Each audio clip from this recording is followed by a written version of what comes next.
Hello everyone, आज के session में डिस्कस करने वाले हैं रे ऑप्टिक्स के वीवीआई ऑब्जेक्टिव्स जो बिहार बोर्ड में फिजिक्स के एग्जाम जो होने वाली है उसमें इंपॉर्टेंट माने जा रहे हैं। वैसे सवालों को डिस्कस करेंगे। प्रकाश तंतु संचार किस घटना पे आधारित है?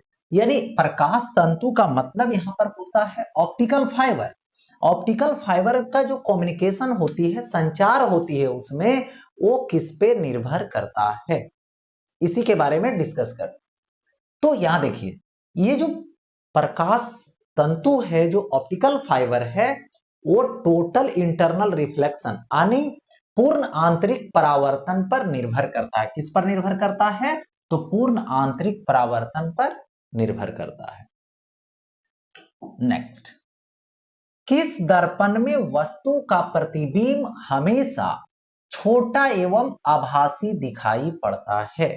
क्या समतल दर्पण, क्या उत्तल दर्पण, क्या अवतल? इनमें से कोई नहीं। तो देखिए, उत्तल दर्पण में जो प्रतिबिंब बनती है वस्तु का, वो आभासी होता है और छोटा होता है।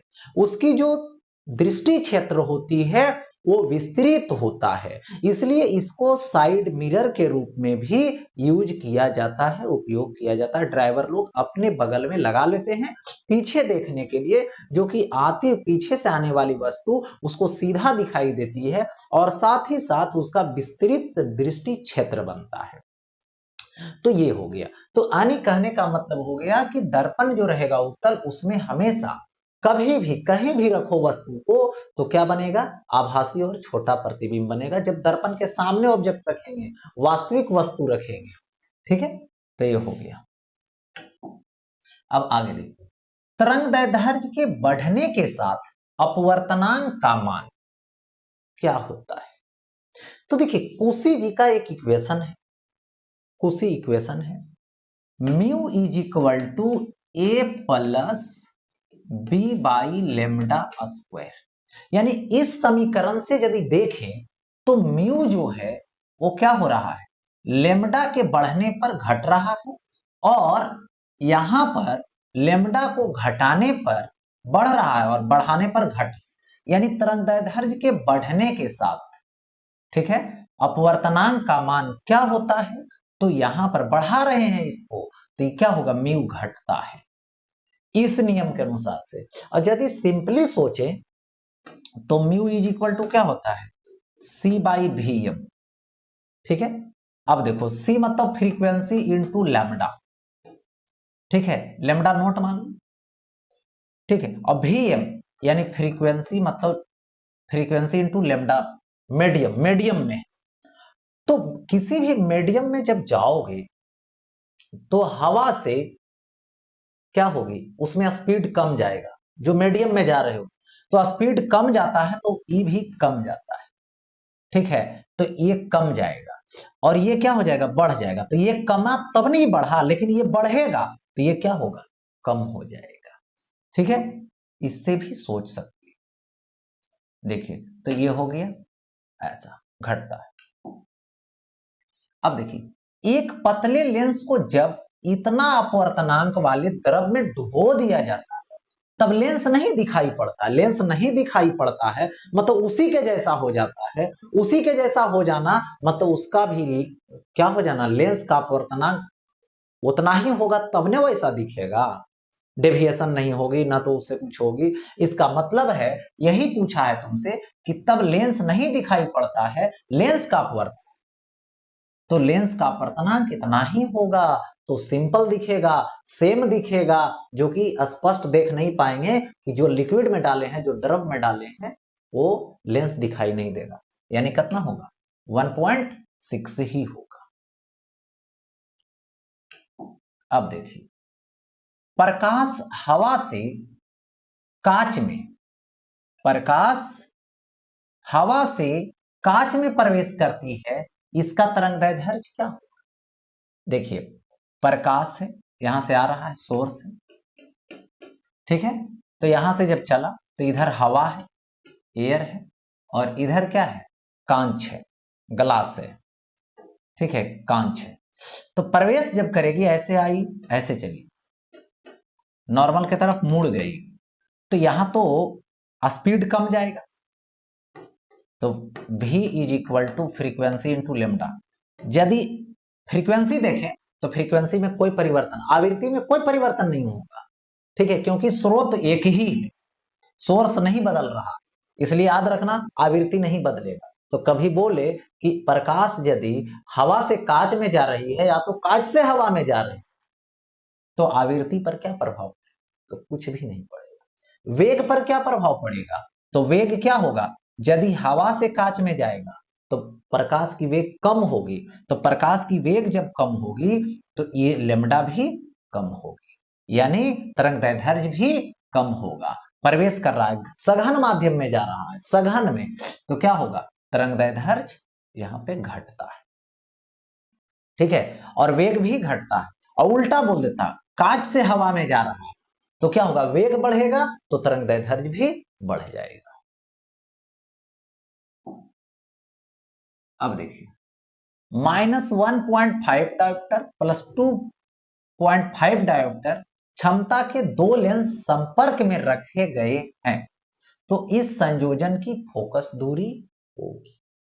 तो देखिए, दो लेंस है, एक का पावर दे रखा है, क्षमता दे रखा है, शक्ति दे रखा है -1.5 डायोप्टर, दूसरे लेंस का दे रखा है +2.5 डायोप्टर, ठीक है, रखा गया।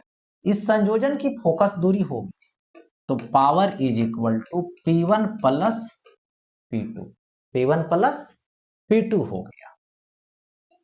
अब देखो, P1 -1.5 dioptre plus P2 2.5 dioptre, तो कितना होगा? यहां से तो 1 डायोप्टर आएगा, प्लस में आएगा, 1 डायोप्टर हो, तो यहां से power is equal to 1 by focus होता है, तो focus is equal to 1 by power हो, ठीक है। अब देखिए, तो यहां से क्या लिखेंगे? 1 बाई पी, पी का वैल्यू 1 डायोप्टर, डायोप्टर मतलब पर मीटर, मीटर ऊपर लेकर जाए तो 1 मीटर हो जाएगा। कौन सा ऑप्शन है? 1 मीटर आ गया आंसर। नेक्स्ट, एक खगोलीय दूरबीन है, टेलीस्कोप है, जिसकी लंबाई 16 सेंटीमीटर, यानी एल हो गया 16 सेंटीमीटर।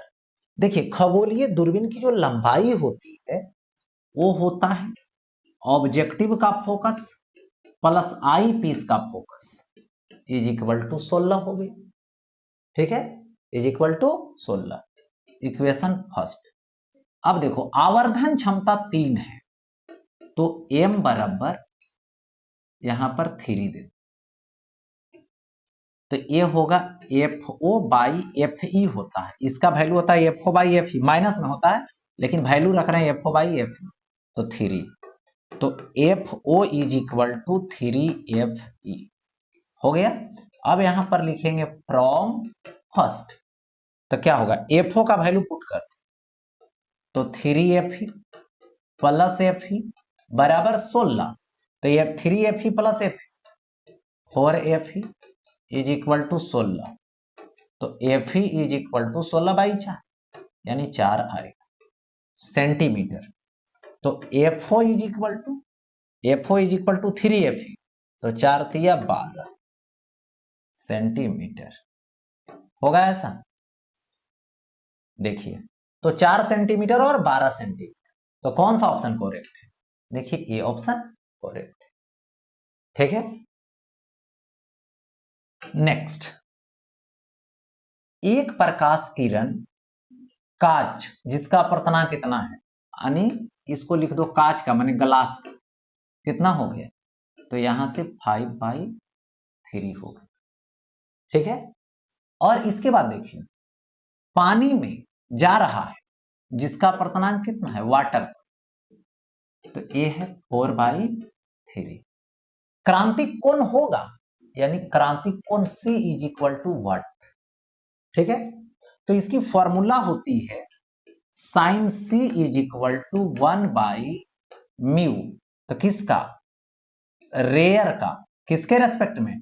डेंसर के रेस्पेक्ट, सॉरी, डेंसर का रेयर के रेस्पेक्ट में, यानी ग्लास से जा रहा, ठीक है, वाटर में, पानी में जा रहा है, तो पानी के सापेक्ष जो ग्लास का होगा, क्योंकि ग्लास सघन है, तो इसको ऐसे फार्मूला लिखेंगे 1 बाई, देखिए म्यू जी ऊपर, म्यू डब्ल्यू नीचे, तो म्यू डब्ल्यू ऊपर चला जाएगा, तो sine C is equal to mu W by mu G, यानी म्यू डब्ल्यू ले लो, तो म्यू डब्ल्यू कहां गई, तो 4/3, म्यू जी ले लो तो 5/, यहां पर कितना आ गया, 3 आ गया, तो 3 3 तो कट जाए, ठीक है।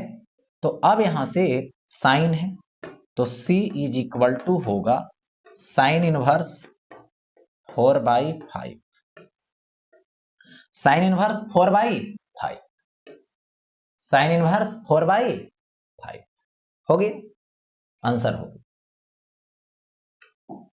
अब देखिए जरा, किस रंग का तरंगदैर्ध्य सबसे कम होता है, किस रंग का तरंगदैर्ध्य सबसे कम होता है, तो देखिए होता क्या है, देखिए सभी कलर की बात करें जिसको लिखते हैं हम लोग भीब और, भीब और, तो देखिए ये हुआ बैगनी, बैगनी और ये हुआ लाल, ये दोनों छोर पर है, यदि इधर से इधर जाते हो तो तरंगदैर्ध्य बढ़ता है, और इधर से इधर आते हो तो तरंगदैर्ध्य कमता है, तरंगदैर्ध्य कमता है, तरंगदैर्ध्य बढ़ता है। तो बताइए सबसे ज्यादा कहां पर पहुंच जाएंगे, लाल के पास, और कमते कमते कमते कमते कहां पर आ जाएंगे, बैगनी पर, यानी किस रंग का तरंगदैर्ध्य सबसे कम होता है, तो सबसे कम बोलेगा तो बैगनी, और सबसे ज्यादा बोलता तो लाल, ठीक है। आगे बढ़ते, म्यू अपर्तनांक वाले पतले प्रिज्म का विचलन कोण होता है, देखिए ये पतला सा प्रिज्म है जिसका कोण ये है प्रिज्म कोण, और इसका अपर्तनांक म्यू है। अब देखिए अपर्तनांक म्यू है, तो इसकी जो डेविएशन होगी, विचलन होगी, μ-1 और इंटू ए होगा, तो μ-1 और इंटू ए, ठीक है। तो यहां पे देख लीजिए ऑप्शन थोड़ा सा ए आ गया है बाई में, है ना, तो μ-1 इंटू ए आएगा, μ-1 इंटू ए। नेक्स्ट, प्रिज्म से होकर गुजरने वाले श्वेत प्रकाश का न्यूनतम विचलित अवयव होता है, देखिए याद रखेंगे यदि प्रिज्म लेते हैं, ये प्रिज्म होगा, ठीक है, यहां से श्वेत प्रकाश भेज दिए,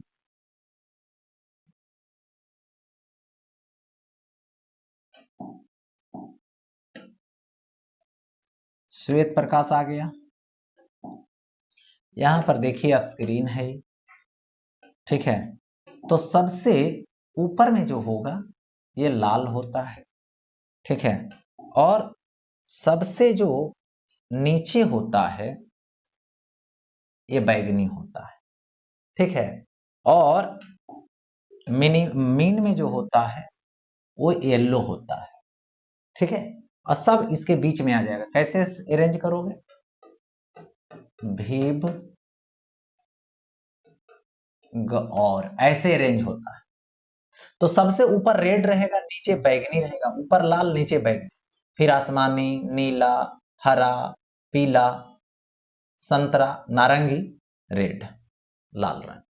तो सबसे ज्यादा कौन विचलित हुआ, बैगनी कलर का, सबसे कम विचलित कौन हुआ, लाल रंग का, तो ही बोल रहा है श्वेत प्रकाश का न्यूनतम विचलित अवयव होता है, न्यूनतम विचलन किसका हुआ, तो इस रेड जी का हुआ, लाल रंग का हुआ, तो यहां पे लिख देंगे लाल, सबसे ज्यादा कहता तो बैगनी, ठीक है।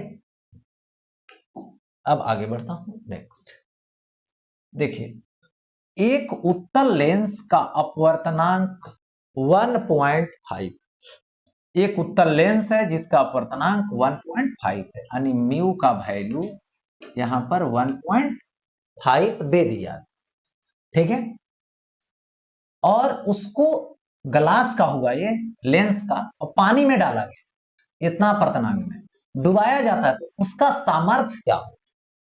सामर्थ्य मतलब शक्ति, लेंस की शक्ति पर क्या प्रभाव पड़ेगा? तो लेंस की शक्ति होती है 1/f, P बराबर 1/f। यदि फोकल लेंथ, फोकस दूरी बढ़ेगा तो पावर कमेगा, शक्ति कमेगा, सामर्थ्य कमेगा। यदि फोकस दूरी कम होगा तो ये बढ़ेगा। तो देखिए होता क्या है कि जब जो है से किसी लिक्विड में डुबो देते हैं, डुबाया जाता है उसको, तो उसकी फोकस दूरी बढ़ जाती है। तो यदि फोकस दूरी बढ़ रही है, फोकस दूरी बढ़ रही है तो शक्ति कम हो जाएगी, सामर्थ्य क्या हो जाएगी? कम हो जाएगी। ठीक है, शक्ति कम। तो यहां पर क्या हो जाए? शक्ति घटता है, उसका सामर्थ्य घट जाता है डुबोने से। ठीक है, नेक्स्ट। अब देखिए, टू डायोप्टर और इतना डायोप्टर के लेंस संपर्क में, तो संयोग की क्षमता होगी, मतलब संयोजन की जो क्षमता होगी, मतलब दोनों लेंस को आपस में कंबाइंड कर दिया गया, दोनों को कोएक्सियली एक ही अक्ष पे रख दिया गया, तो क्या होगा? तो यहां पे बात यह है कि यदि ऐसा रखते हैं तो देखिए होता क्या है। P1 हो गया, P1 हो गया 2 डायोप्टर, P2 हो गया -3.5 डायोप्टर। तो P इज इक्वल टू क्या लिखेंगे? P1 प्लस P2 लिखें। P1 यानी 2D प्लस -3.5 डायोप्टर। हो गया ऐसा? तो क्या आएगा? 2D minus 3.5 dioptre. तो ए आ जाएगा -1.5 डायोप्टर। -1.5 डायोप्टर यानी कौन सा? -1, एक तो प्लस है और ये है माइनस, यानी किसके साथ जाओगे? -1.5 के साथ जाइएगा। हो गया ऐसा? अब देखिए नेक्स्ट। अबर है 10 सेंटीमीटर फोकस दूरी के उत्तल लेंस की क्षमता होगी। तो सबसे पहले उत्तल लेंस है, उत्तल लेंस की फोकस दूरी धनात्मक होती है, इसलिए उत्तल लेंस की जो क्षमता होगी वो भी धनात्मक होगी। ये तो बात पक्का हो गया कि जब भी आएगा तो धनात्मक वाला वैल्यू आएगा, पॉजिटिव वाला वैल्यू आएगा। लेकिन बात अब रहा कि कितना आएगा, इसको कैसे निकालें? तो निकालने का मेथड देखिए, फोकस दूरी है जो 10 सेंटीमीटर है, ठीक है, और इसको डायोप्टर में आंसर लाना है। तो हम लोग जानते हैं कि 1 डायोप्टर इज इक्वल टू 1 पर मीटर होता, यानी मीटर से बात कर रहा है, और यहां पर दिया हुआ सेंटीमीटर, तो हम भी इसको क्या करें? मीटर में बदल। तो क्या हो जाएगा? 10 इंटू 10⁻⁻² मीटर, यानी 10 पर पावर -1 मीटर। हो गया ऐसा?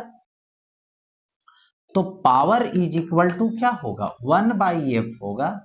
तो 1/f, f की वैल्यू होगी 10⁻⁻, यानी क्या होगा? ऊपर लेकर चले जाओ, पावर प्लस में हो जाएगा, ये पर मीटर हो जाएगा, यानी 10 डायोप्टर हो जाएगा, यानी +10 डायोप्टर। हो गया ऐसा? तो ये हो गया बी में +10 डायोप्टर, ऑप्शन करेक्ट हो गया। नेक्स्ट, जब लाल फूल को किसी हरे कांच के टुकड़े द्वारा देखा जाता है तो वह प्रतीत होता है। एक देखिए होता क्या है, हमारे पास लाल फूल है और हरा टुकड़ा है ग्लास का। देखिए ये हरा टुकड़ा है, इधर से कोई व्यू लेगा, ठीक है, और इधर कोई रेड कलर वाला फ्लावर है, ठीक है। तो यहां से जो लाइट चला वो कौन लाइट चला? रेड लाइट चला। इस ग्लास के पास यदि रेड लाइट रहेगा तो ये सिग्नल देगा कि तुम जाओ जाओ, जाने देंगे। लेकिन यदि इसके पास वो कलर नहीं रहेगा तो ये रोक लेगा, बोलेगा मेरे पास नहीं है, तुम रुक जाओ, तुमको नहीं जाने देंगे, एब्जॉर्ब कर ले। तो इधर कोई कलर बाहर नहीं आएगा। इसका मतलब ये जो फूल से चला हुआ रेड कलर था यहीं पे रुक गया, इसके पास नहीं पहुंच पाया। तो जब नहीं पहुंच पाया, क्यों नहीं पहुंच पाया? क्योंकि ये अवशोषित कर लिया, है ना। यदि इसके पास रहता तो जाने देता, इसलिए नहीं आया। तो नो कलर, नो मतलब कैसा, काला, नहीं कुछ दिखाई देगा तो कैसा होगा, काला होगा। यानी ये कैसा होगा, काला होगा। मतलब हरे रंग के ग्लास के टुकड़े से यदि लाल फूल को देखोगे तो काला दिखाई। सॉल्व। अब देखिए आगे, नेक्स्ट। अब बात करें, सरल सूक्ष्मदर्शी से बना हुआ प्रतिबिंब होता है। अब एक बात आती है, सरल सूक्ष्मदर्शी जो होती है वो उत्तल लेंस होती है, और वो कैसे वर्क करता है, किस तरीके से उसमें सोचना है, तो सोचना है कि उसमें जो वस्तु है वो रखा जाता है, कहां पे रखा जाता है, तो फोकस और लेंस के बीच में रखा जाता है। देखिए ऐसे, ये उत्तल लेंस हुआ, और इस उत्तल लेंस की एक हुआ यहां पर प्रकाशीय केंद्र, और यहां पे देखिए फोकस है, यहां पर ऑब्जेक्ट को मैंने रख दिया, यहां से रे ऑफ लाइट चली जो फोकस से चली गई, इस फोकस से दूसरा जाएगी, ठीक है, जो इस तरीके से चली गई, आगे तो मिलने वाला है नहीं, आगे कहीं पर कट करेगा नहीं, फैलता जाएगा, तो इसको पीछे मिलाया जाता है, पीछे लाया गया, देखो यहां पे कट कर दिया, तो ये बन गया इमेज आई। कैसा बना, वर्चुअल बना, काल्पनिक बना, और क्या बना, बड़ा बना, सीधा बना। तो आभासी और सीधा, काल्पनिक और उल्टा, वास्तविक और सीधा, वास्तविक और उल्टा। तो कौन है, आभासी है, काल्पनिक मतलब काल्पनिक भी आभासी को बोलते हैं, और सीधा है, जिधर ऑब्जेक्ट है उधर ही इमेज भी है। आगे बढ़े, एक माने संयुक्त सूक्ष्मदर्शी में प्रतिबिंब बनता है, संयुक्त सूक्ष्मदर्शी में प्रतिबिंब बनता है। देखिए संयुक्त सूक्ष्मदर्शी में जो प्रतिबिंब बनता है वो बता दूं, देखिए ये इसका अभिदृश्यक है, और ये इसका आई पीस है। सूक्ष्मदर्शी में अभिदृश्यक छोटा होता है, और आई पीस जो होता है मतलब नेत्रिका, नेत्रिका बड़ा होता है। तो इससे जो ऑब्जेक्ट यहां पे रखते हैं, ठीक है, यहां पे सपोज दैट ए बी, इसका इमेज ये यहां पर बनाता है इधर की तरफ, जो ए डैश बी डैश बनाता है, ठीक है, और ये जो इमेज बनाएगा इसको आगे पीछे खिसकाएंगे तो इसका ये जो इमेज बना के देगा वो इधर देगा। तो कैसा देगा, इसके रेस्पेक्ट में उल्टा देगा और आभासी देगा, मतलब काल्पनिक देगा, काल्पनिक और उल्टा, तो काल्पनिक और उल्टा दिया, ठीक है। अब देखिए आगे, संयुक्त सूक्ष्मदर्शी में अभिदृश्यक द्वारा किसी वस्तु से बना प्रतिबिंब होता है। तो अभी मैंने बताया कि देखो ये बना, ये उल्टा बना, वास्तविक बना, और बड़ा बना, बड़ा मतलब आवर्धित बना, ठीक है। तो यहां से क्या होगा, वास्तविक होगा, उल्टा होगा, और आवर्धित होगा। तो ये वाला ऑप्शन देखिए, वास्तविक, उल्टा और आवर्धित, मतलब वस्तु से बड़ा बन रहा है, ठीक है। नेक्स्ट आगे बढ़ते, संयुक्त सूक्ष्मदर्शी में अभिदृश्यक और नेत्रिका की आवर्धन क्षमता एम नोट एम ई है, सूक्ष्मदर्शी की आवर्धन क्षमता है, देखिए एमओ प्लस एम ई होगा, एमओ बाई एम ई होगा, M naught minus M E होगा, M note into M E, यही ऑप्शन, मतलब दोनों के प्रोडक्ट के इक्वल होता है, यानी M note into M E होता है, मतलब अभिदृश्यक का जो आवर्धन होगी, है ना, क्षमता होगी, और नेत्रिका की जो आवर्धन क्षमता होगी, दोनों का प्रोडक्ट होगा, गुणनफल। जब संयुक्त सूक्ष्मदर्शी की लंबाई बढ़ती है तो इसकी आवर्धन क्षमता क्या होती है, देखिए इसकी जो आवर्धन क्षमता होती है वो लेंथ के डायरेक्टली प्रोपोर्शनल होता है। लेंथ यदि बढ़ाइएगा, क्योंकि एक बेसिक फॉर्मूला दे दें, देखिए फॉर्मूला इस तरीके से, m is equal to minus L D by F naught into F ही होता है, जब लेंथ के टर्म में लिया जाता है। प्रतिबिंब जब अनंत पर बनता है तो ये फॉर्मूला हम लोग लगाते हैं। इसका मतलब हुआ कि एल बढ़ाएंगे तो एम बढ़ेगा, एल को घटाएंगे तो घटेगा। तो यहां पर क्या बोला, लंबाई बढ़ती है तो इसकी आवर्धन क्षमता भी बढ़ेगी, प्रोपोर्शनल होगा, सीधा समानुपाती हो। नेक्स्ट देखिए, यदि किसी दूरबीन की अभिदृश्यक, तो अभिदृश्यक की फोकस दूरी f0 और एवं नेत्रिका की फोकस दूरियां क्रमशः इतना और इतना है, तो f0 हुआ 20 सेंटीमीटर और fe हुआ 2 सेंटीमीटर। तो दूरबीन की आवर्धन क्षमता होगी, दूरबीन की आवर्धन क्षमता होगी, तो दूरबीन की आवर्धन क्षमता m is equal to minus f0 by fe होता है। इसका मोड लगा दो तो f0 बाई fe तो 20/2 आएगा, यानी कितना होगा 10 आएगा। सेंटीमीटर सेंटीमीटर तो कट ही गया, तो 10 आएगा। आवर्धन कितना होगी 10 होगा। ठीक है। नेक्स्ट, मनुष्य के आंख की रेटिना पर किसी वस्तु का बना प्रतिबिंब होता है। तो देखिए, सबसे पहले मानव जो नेत्र है उसमें जो लेंस है वो उत्तल लेंस है, ठीक है। और उस उत्तल लेंस में जो के द्वारा जो प्रतिबिंब रेटिना पर बनता है वो वास्तविक होता है और उल्टा होता है, वास्तविक और उल्टा होता है। तो देखिए, वास्तविक और उल्टा, काल्पनिक और सीधा, वास्तविक और उल्टा, यही तो है। लेकिन वास्तविक जो प्रतिबिंब बन जाता है तो नेत्र में, मतलब उसमें माइंड के पास है ना, वो सॉफ्टवेयर है नेचुरल, जो खुद ब खुद फिर डिलीट कर देता है। वो ऑब्जेक्ट जब सामने से हट जाता है तो उसका इमेज भी कुछ ही देर के बाद हट जाता है। तो ये हो गया। नेक्स्ट, निकट दृष्टि दोष वाली आंख साफ साफ देख सकती, तो याद रहे जो दोष बोलेगा उस ऑब्जेक्ट को देखेगा। बोला निकट दृष्टि दोष तो निकट वाला देखेगा, दूर दृष्टि दोष तो दूर वाला चीज देखेगा। तो निकट दृष्टि दोष है तो निकट वाला देखेगा लेकिन दूर वाला नहीं देखेगा, अनंत वाला देखेगा नहीं अनंत पर। क्योंकि किसी भी जो साधारण आदमी होती है, उसकी जो साधारण आदमी की जो आई होता है, मन आई होता है, मानव नेत्र होता है, उसको देखने की प्रक्रिया देखा जाए, दूरी देखा जाए तो न्यूनतम 25 सेंटीमीटर होती है और अधिकतम जो है वो अनंत होती है।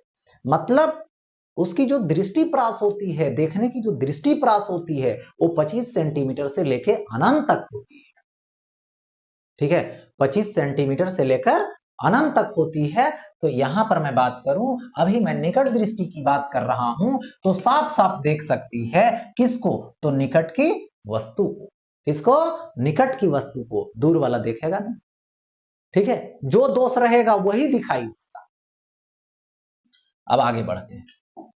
देखिए, निकट दृष्टि दोष के उपचार के लिए व्यवहार किया जाता है अवतल लेंस, उत्तल लेंस, बाइफोकल लेंस माने द्विफोक्सी बेलनाकार। तो समझिए ऐसा क्या हुआ, निकट दृष्टि दोष में दूर की वस्तु को देखना है, क्योंकि दूर की वस्तु को देखने के लिए चश्मा लगाया जाता है, क्योंकि निकट वाला तो साफ साफ दिखाई देता है। निकट दृष्टि दोष में निकट वाला साफ साफ दिखाई देता है, प्रॉब्लम किस में है, दूर वाला। तो क्या होता है दूर वाला का, देखिए ये देखो दूर से आ रही है, ठीक है, तो कटना चाहिए यहां रेटिना पर, काट दिया पहले, यहीं पे कट कर, इसको यहां नहीं कट करना चाहिए, ये रेटिना पे कट करना चाहिए। ठीक है, रेटिना पे कट करना चाहिए। तो कैसे कटेगा, इसको कोई आवे जो फैला के यहां तक पहुंचा दे, तो कौन फैलाने का काम करेगा, है ना, अपसरित करने का काम कौन करेगा, अवतल लेंस करेगा। कौन करेगा, अवतल लेंस। इसलिए उपचार में किसको यूज करते हैं, किसका व्यवहार करते हैं, तो अवतल लेंस का करते हैं। और वही दूरदृष्टि दोष बोलेगा तो उत्तल लेंस मारना। दूरदृष्टि दोष याद रहे उत्तल लेंस, निकट दृष्टि दोष अवतल लेंस। अब देखिए, सामान्य समायोजन में खगोलीय दूरबीन की लंबाई होती है। खगोलीय दूरबीन की लंबाई क्या होती है, तो f0 प्लस fe, जहां पर ये अभिदृश्यक की फोकस दूरी और ये होगा नेत्रिका की फोकस दूरी। आगे बढ़ते, एक उभयोतल लेंस जिसकी वैल्यू कितना है म्यू, ये है 1.5 के प्रत्येक तल यानी उभयोतल है, तो एक तल ये है, एक तल ये है, ऐसे। तो इस तल की जो सेंटर ऑफ कर्वेचर होगी इधर होगी, इस तल की सेंटर ऑफ कर्वेचर इधर होगी, तो इसका जो रेडियस ऑफ कर्वेचर होगा वो प्लस में होगा। तो क्या लिखोगे, +20 सेंटीमीटर, और इसका सेकेंड वाले का जो होगा वो माइनस में होगा, तो R2 is equal to -20 centimetre, है ना। है तो लेंस की क्षमता है, किसकी, लेंस की क्षमता। तो लेंस की क्षमता के लिए फोकस दूरी की जरूरत होती है। तो फोकस दूरी निकालने के लिए हम लोग क्या करेंगे, लेंस मेकर फॉर्मूला लगे। तो lens maker formula 1/f is equal to μ-1 into 1/r1 minus 1/r2। तो 1/f इसी को तो पावर बोलते हैं, शक्ति बोलते हैं। μ-1 यानी 1.5 और -1, तो 0.5 कर दो इसको म्यू का वैल्यू रखने के बाद, ये हो जाएगा 1/20, ठीक है। और यहां पर फिर रखेंगे, माइनस में रखेंगे तो माइनस माइनस प्लस हो जाएगा 1/20। देखिए पावर p हो गया, देखिए 0.5 इंटू 2/20, तो कितना आएगा, पॉइंट हटाइए, ये 10 हो, ठीक है। तो यहां से पॉइंट हटाइए तो ये 10 होगा, ठीक है। तो ए आ जाएगा यहां से p हो गया ऐसा। अब देखिए इसको क्या करो, ऐसा करते हैं, 2 होगा तो 1/20, है ना। और ये आएगा यहाँ पे सेंटीमीटर, क्योंकि 1/f है तो फोकस भी तो सेंटीमीटर में आएगा, तो इसको मीटर में बदलते हो जाए तो सेंटीमीटर, तो 100 से भागा देंगे तो ऊपर चला जाएगा 100, तो 100 ऊपर चला गया, और नीचे बचा 20 मीटर, तो 20 × 100, 5 पर मीटर, यानी 5 डायोप्टर, 5 पर मीटर है तो पर मीटर मतलब डायोप्टर, यानी 5 डायोप्टर हो गया। तो देखिए कौन सा ऑप्शन करेक्ट होगा, यहां पे 5 डायोप्टर। नेक्स्ट, अब देखिए जल है और कांच है, अपवर्तनांक, तो पहले जल का यानी वाटर का कितना होगा, 4/3 होगा। फिर क्या है, कांच है माने ग्लास है, तो μg होगा, कितना होगा, 3/2 होगा, ठीक है।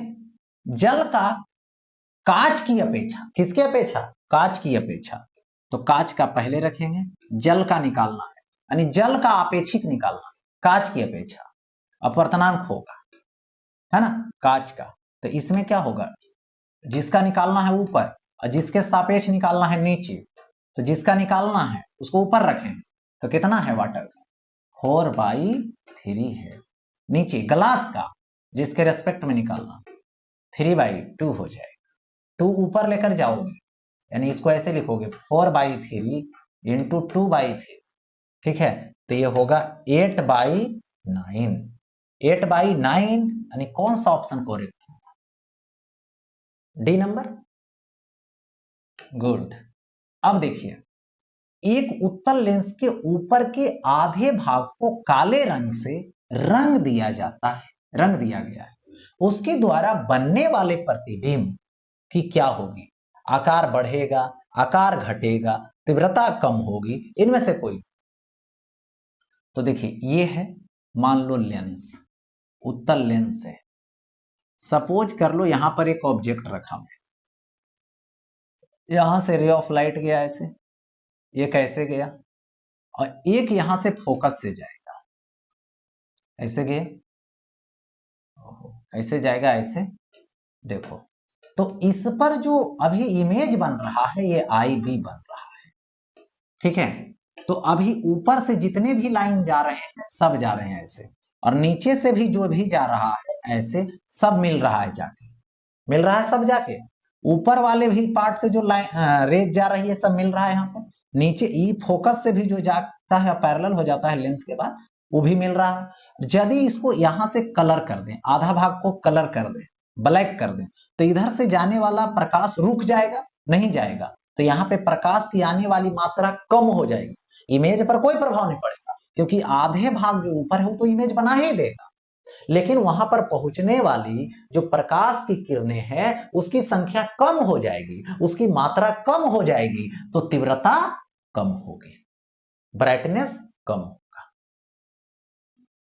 नेक्स्ट, एक द्विउत्तल लेंस है, आभासी प्रतिबिंब बना सकता है यदि वस्तु स्थित हो। देखिए, ये द्विउत्तल लेंस है, इसमें प्रतिबिंब बनेगा, लेकिन कब बनेगा? जब लेंस और फोकस के बीच रखेंगे यहां पे, ठीक है। वो ये ऑब्जेक्ट रखा, यहां से रे ऑफ लाइट चली, ऐसे ऐसे चली गई, ठीक है, और डॉट डॉट डॉट ऐसे। तो ये देखो क्या बना, ये आई बी इमेज बना। कैसा बना? आभासी बना। तो यहां पर कब?